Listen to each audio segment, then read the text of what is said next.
नमस्कार मित्रों, आज आप लोगों के सम्मुख हम एक बहुत ही विशेष विषय लेकर आए हैं चर्चा के लिए। ये एक ऐसा विषय है जिस पर चर्चा करना ही अपने आप में सुखों को देने वाला है। जी हाँ मित्रों, आज हम बात कर रहे हैं ईश्वर के नाम की।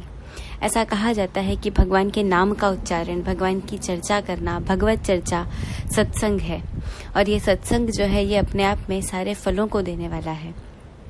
मित्रों, आज हम चर्चा करेंगे भगवान के एक विशेष नाम की, एक ऐसे नाम की जो युगों युगों से इस धरा पे गूंज रहा है। ईश्वर के अवतार लेने से पहले से लेकर आज तक उस नाम का उच्चारण करके न जाने कितने ही बड़े बड़े कवि हो गए, कितने बड़े ऋषि मुनि हो गए और कितने ही इस भवसागर से पार उतर गए। मित्रों, हम चर्चा करेंगे राम नाम की। ऐसा कहा जाता है कि कलयुग केवल नाम आधारा, सुमिर सुमिर नर उतर ही पारा।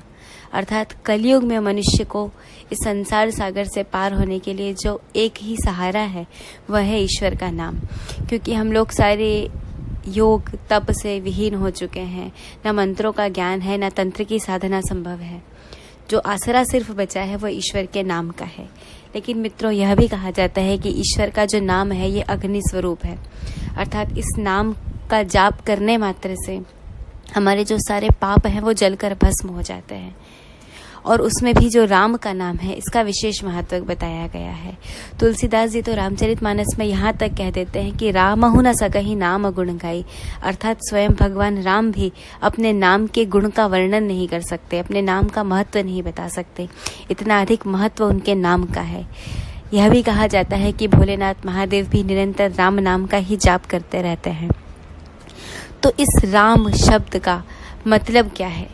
यदि हम इसका संधि विच्छेद करते हैं तो ये रा और म से बना है। रा अर्थात रावण और म अर्थात मरण, अर्थात जो रावण को मार दे वह राम। यहाँ उस रावण की बात नहीं कर रहे हैं जो लंका का अधीश्वर था।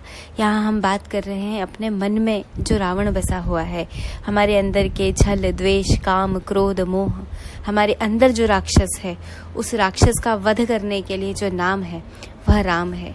इस नाम का उच्चारण करते करते हमारे अंदर के ये सारे पाप जो हैं इनका नाश हो जाता है और मनुष्य इतना निर्मल हो जाता है कि स्वयं राम स्वरूप हो जाता है। मित्रों, मानस इसका वर्णन करते हुए कहती है कि सो सुखदायक राम असनामा, अखिल लोकदायक विश्रामा। ध्यान भी दें तो ये कैसा नाम है जिसे सुनते ही मन में विश्राम का अनुभव होता है। बहुत ही शांति से लिया जाने वाला नाम है राम। ऐसा कहा जाता है कि सारे जगत के सुख इस राम में भरे हुए हैं।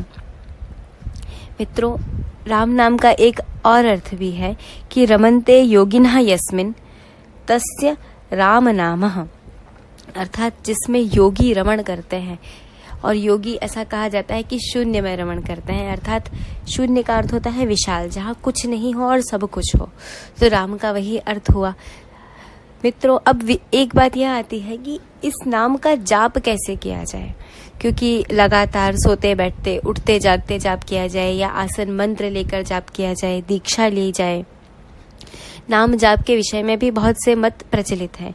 किंतु मित्रों, ऐसा कहा जाता है कि शांतिपूर्वक ईश्वर में मन लगा के सिर्फ यदि किसी भी अवस्था में नाम का उच्चारण किया जाए तो वह जाप का फल देता है। वैसे जाप के अनेकों प्रकार शास्त्रों ने बताए हैं। जोर से बोलकर उच्चारण करके, उपांशु जप अर्थात जिसमें केवल होंठ हिलते रहे, हमको सिर्फ हमें ही सुनाई दे ऐसा जप करना। एक मौन जप है जिसमें वह जप सांसों के साथ एकाकार हो जाता है। हमारी हर आती जाती सांस जो है वह स्वाभाविक रूप से नाम लेती रहती है ईश्वर का, और हम अपने दैनिक कार्यों में लगे रहते हैं। अर्थात यह उतना ही स्वाभाविक हो जाता है जितना हमारा सांस लेना। मित्रों, यह जाप जो है ये सर्वश्रेष्ठ बताया गया है। तुलसीदास जी इसके बारे में कहते हैं कि माया हिले न सर हिले, जिह्वा हिले न होठ, तुलसी ऐसा जाप ही करता सीधी चोट। अर्थात चोट का तात्पर्य है ये हमारे अंदर के अंधकार पर चोट करता है। इस प्रकार का जो जप है जो सहज हो जाता है। मित्रों, ये जो सहज जप है यदि हमारे अंदर अखंड रूप से चलता रहे तो निश्चय ही हमें कोई बुरा कार्य तो करने ही नहीं देगा। क्योंकि सतत हमारे अंदर ईश्वर का एक अनुभव साथ साथ चल रहा है। और इसी नाम का जाप करते करते हम अपने जो प्रक्रिया है श्वास की उस पर भी इतना ध्यान केंद्रित कर लेते हैं कि अंततः योग की उपलब्धि भी हमें हो ही जाती है। तो ये जाप का सबसे आसान तरीका है मित्रों। और हम ये उस नाम का भी जाप नहीं कर रहे हैं जो सिर्फ दशरथ के पुत्र राम है। कबीरदास जी कहते हैं कि एक राम दशरथ का बेटा, एक राम घट घट में बैठा, एक राम का सकल पसारा, एक राम है सबसे न्यारा।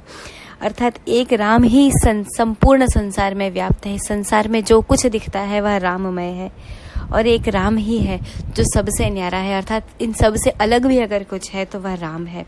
तो मित्रों, यह है राम नाम की महिमा। इस राम नाम का सहारा लेकर ही अनेकों तर गए और अनेकों तर सकते हैं।